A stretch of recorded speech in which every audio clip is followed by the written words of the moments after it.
bueno, tengo el honor de presentar a Alicia Román, que como dijo Juan, es ex, pero porque se jubiló, pero sigue formando parte del servicio, del corazón del servicio, como Obvio. muchos otros, como Carlos, como Juan y un montón. Así que bueno, damos comienzo, Alicia, si querés. Yo te voy a ir pasando las diapos. Yo te aviso durante el cambio. Le agradezco a Romina la colaboración. Por un problema técnico prefiero que las pase ella. Por ahí, si hay algún desfasaje, pido mil disculpas. Bueno, desde ya muchas gracias por la invitación a participar en este curso, que representa un gratísimo recuerdo para mí, no solo en mi formación, sino en el paso por este prestigioso servicio. El tema que hoy nos convoca es la interpretación del equilibrio ácido-base. La próxima, por favor.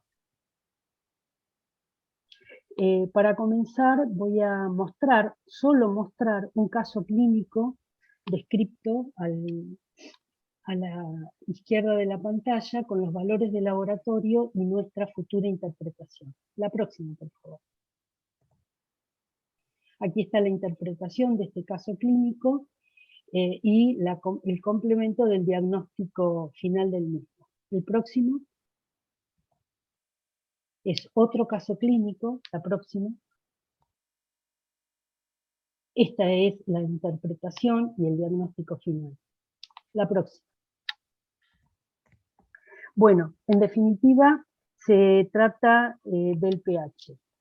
Yo presenté esos casos clínicos, pero como habrán visto, abuelo de pájaro, son imposibles de resolver sin haber tocado un poquito algunos temas inherentes al equilibrio ácido-base, sobre todo su manejo fisiológico y la interpretación de los mismos y la correlación con la clínica. Así que si tenemos tiempo, esos dos mismos casos los resolveremos al final una vez completado el tema. Como le dije, hablar de equilibrio ácido-base implica hablar del pH o potencial hidrógeno. El mismo representa la concentración de este hidrógeno que se expresa como logaritmo negativo del mismo. Este equilibrio permite mantener el valor de pH dentro de límites normales, ya que un aumento o disminución del mismo puede llevar a situaciones críticas, como después veremos, que son muy difíciles de controlar, y los límites de tolerancia por el organismo son bajos. Decimos, para entrar en tema, que si hay un aumento del pH, hablamos de alcalemia, y si hay una disminución del mismo, hablamos de acidemia. La próxima.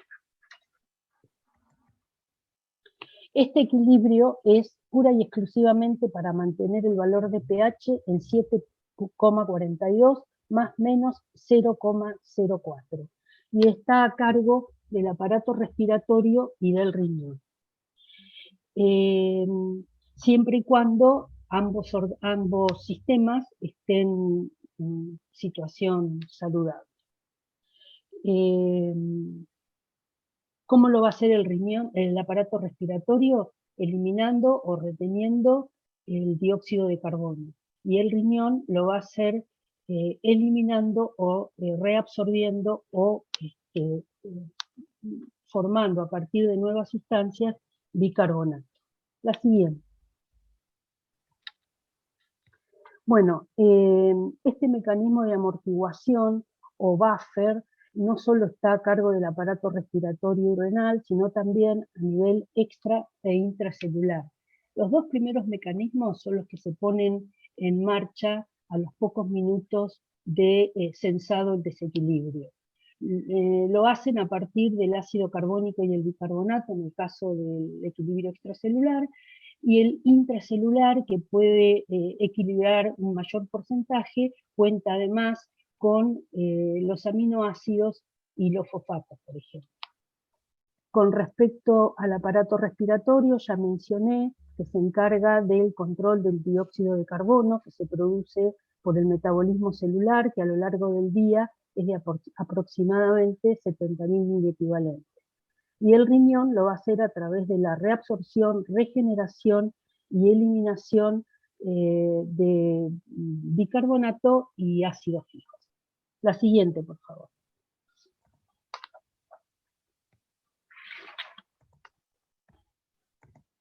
A ver.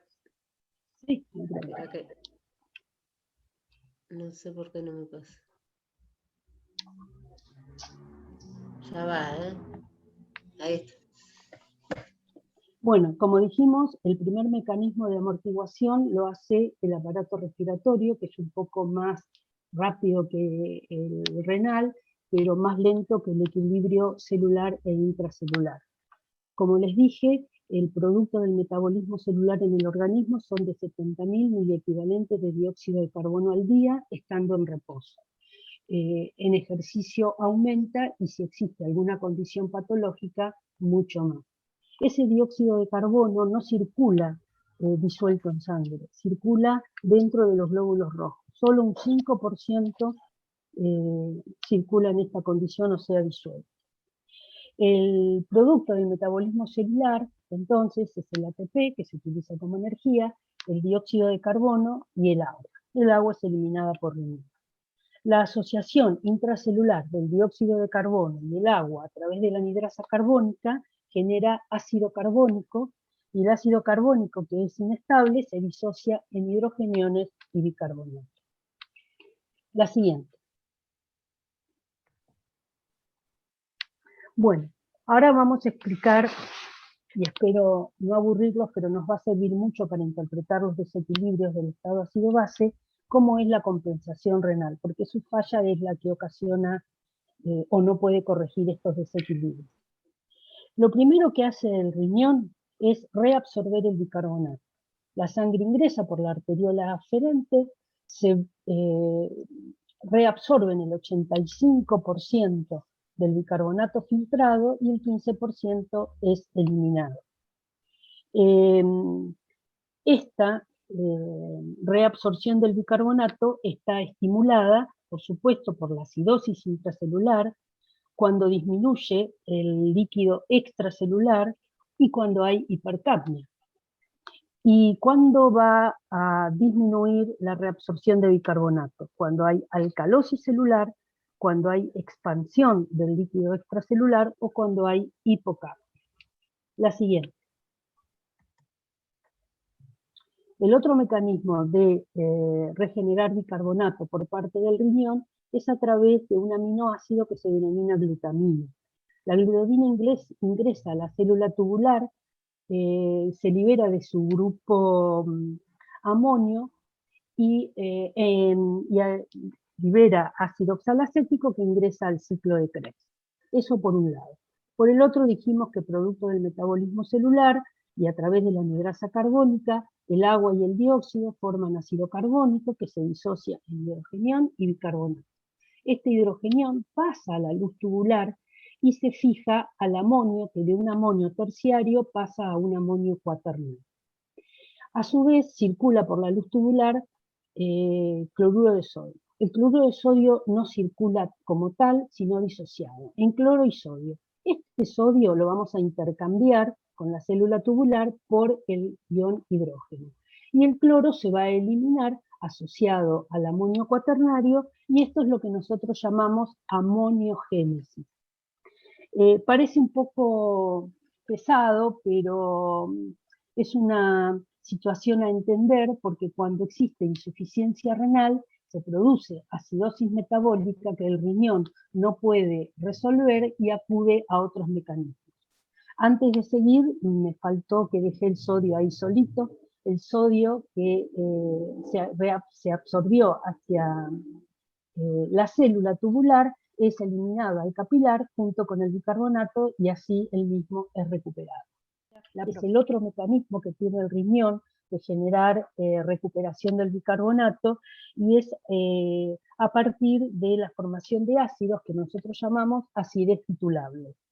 Por ese mecanismo de la anhidrasa carbónica sobre el agua y el dióxido de carbono, que forma ácido bicarbonato y se disocia en hidrogenión y bicarbonato, ese hidrogenión pasa a la luz tubular y se fija al sulfato y al fosfato, que pueden acaparar uno o dos aniones de protones de hidrogenión y ser liberados como sulfato monosódico o disódico y diácido o monoácido, perdón, y fosfato monoácido o diácido. Y el bicarbonato proveniente de esta reacción intracelular, en la disociación que cataboliza la anhidrasa carbónica, es eliminada al capilar. Y esa es la otra forma de regular por parte del riñón. Este es otro mecanismo como el anterior, que se pueden ver modificados por la insuficiencia renal, y bueno, ya veremos cómo se pueden corregir. Cuando vemos acidosis metabólica que podemos decir que son por alteración renal, son estos mecanismos los que fallan, y son generalmente la acidosis tubular renal de distinto tipo, que también después se las voy a explicar. Si quieren les voy diciendo algo que tampoco hace falta que lo muestre, porque son los valores normales que debemos considerar para evaluar el equilibrio ácido-base. Son el pH, el dióxido, el bicarbonato y el oxígeno, y no nos debemos olvidar nunca de pedir sodio, bicarbonato y cloro, porque con ellos vamos a calcular algo que se llama anión gap o anión extraíble, o es la forma de medir los ácidos no medibles por otro método, que lo vamos a calcular siempre que el paciente esté en acidosis metabólica, porque nos va a permitir discernir entre las distintas etiologías. ¿Y saben por qué? Porque con ellos vamos a tomar decisiones terapéuticas muy importantes y muy disímiles unas de otras según la situación clínica, que también se las voy a mostrar. Otra cosita que les quería decir es que el valor de pH normal es de 7,42 más menos 0,04, y que valores extremos hacia la acidosis, como 6,8, o hacia la alcalosis, 7,8, no son compatibles con la vida. Como ustedes ven, entre uno y otro valor hay una brecha muy corta, por eso es importante poder detectar y resolver estos problemas a la brevedad. Me parece que para lo próximo sí voy a necesitar las imágenes. Esto ya se los expliqué, es la forma en que el riñón genera bicarbonato a través de la generación de ácidos medibles, como son los sulfatos y fosfatos. Ahora sí, la siguiente. Estos son los valores normales que debemos conocer, incluido el ionograma, por la importancia de tener que calcular el anión gap. Estos valores no los voy a leer porque no me gusta mucho leer diapositivas, pero deben saberlos de memoria o tenerlos anotados, yo en algún papelito, ustedes en el celular. Bueno, la próxima. Bueno, estos son los valores extremos que les mencioné, me parece que verlos impacta un poco más. Un valor hacia la alcalosis de 7,80 o hacia la acidosis de 6,80 no son compatibles con la vida. La siguiente. Bueno, esto es lo que yo les quería mostrar, que sí necesitaba la imagen, que es dar un pantallazo sobre las alteraciones del equilibrio ácido-base básica. Las alteraciones se denominan acidosis o alcalosis, metabólicas o respiratorias, según cuál sea su producción. Vamos a hablar de acidosis o alcalosis cuando veamos el pH. El pH en valores inferiores a 7,42 me están indicando a mí acidosis. Si el bicarbonato es inferior a 24, puedo inferir que es una acidosis metabólica. Y voy a ir a mirar el dióxido de carbono, que va a estar disminuido, porque como les conté antes, el riñón es uno de los mecanismos de buffer para compensar esta disminución de bicarbonato y aumento del dióxido de carbono, eliminándolo por vía respiratoria. La otra situación metabólica es la alcalosis. Entonces el pH va a estar por debajo de 7,42, en realidad de 7,36, que es el valor que se considera patológico, y vamos a mirar el bicarbonato otra vez. Como es una alcalosis, el bicarbonato va a estar elevado. Y la presión parcial de dióxido va a estar aumentada porque necesita retener dióxido de carbono en esta situación. Las otras dos situaciones son respiratorias, tanto la acidosis como la alcalosis. Por lo tanto, si hablamos de acidosis respiratoria, ¿cómo va a estar el pH? Disminuido. Como se trata de un trastorno respiratorio, nos vamos directamente a la presión parcial de dióxido, que va a estar aumentado.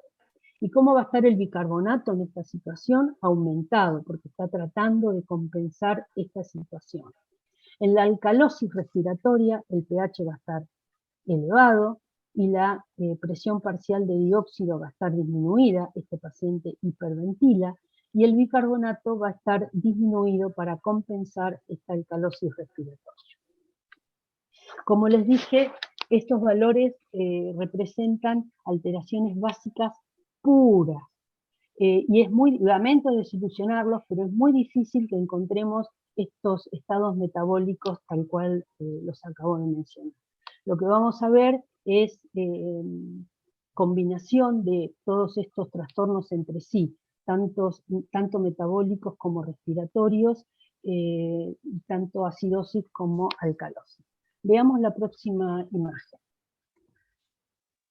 ¿Cómo vamos nosotros a poder discernir si se trata de un trastorno puro o está, yo voy a decir una palabrita, compensado, sobrecompensado o descompensado? Estas tres palabras las vamos a borrar de nuestro lenguaje de ahora en más para hablar del equilibrio ácido-base. Vamos a decir que si un paciente no logra mantener un pH estable, y vemos por qué no lo logra, por ejemplo, vamos a dar un ejemplo.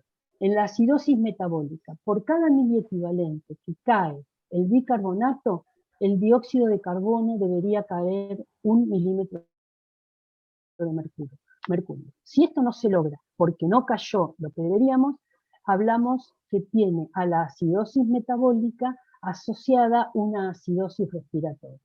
Y si cae por encima de lo que calculamos, no hablamos que está sobrecompensado, hablamos que este paciente tiene asociada una alcalosis respiratoria. Y en todas las situaciones pasa exactamente lo mismo. Siempre va a haber un proceso asociado si no alcanza a compensar. Voy a decir una palabra, porque después no lo vamos a volver a tocar al tema, sobre la acidosis respiratoria.